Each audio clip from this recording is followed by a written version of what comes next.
Nilikuwa unyenyekevu sana kwenye kijiji fulani, huwa nimetamani kuwa jinsi alivyokuwa.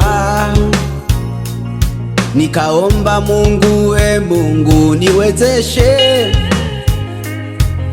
ili nipate nafasi ya kuongea naye.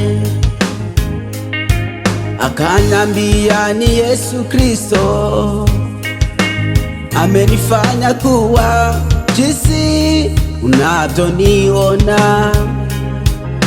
Akanambia nikiri maovu yote, nijitenganishe na anasa za kisasa. Kwa udhaifu wangu, uwepo wa Mungu kanijia.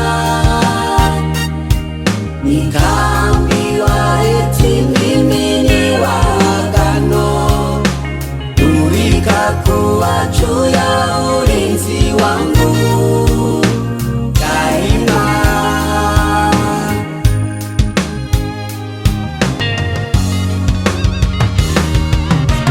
Tumutumikie Mungu kwa kuomba, ili tupandishwe viwango vya juu. Ijapokuwa Mungu ni mwenye sifa mbalimbali, ndani ya shangwe na vigeregere vya wanaomuamini huwa anajidokeza.